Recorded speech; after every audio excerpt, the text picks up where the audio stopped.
Aktori keq I Hollywoodit Peter Grindes në moshën 60 vjeç gjendet I vdekur në apartament.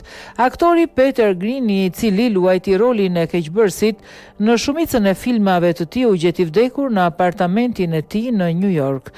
Vdekja e aktorit amerikan në moshën 60 vjeç u konfirmua të premten në mbrëmje nga menaxheri I tij. Ai ishte më I njohur për rolet e tij në The Max, me të cilin luajti Dorian Tyrell dhe Pulp Fiction, në të cilin luajti Zed, një roje sigurie sadist, përdhunues dhe vrasës serial.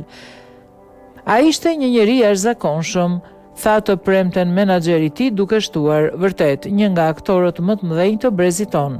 Zemra e tij ishte e madhe, do të më mungoj shumë. Ai ishte një mik I shkëlqyer", tha ai. Përfaqësuesi I tij tha gjithashtu se ai do të fillonte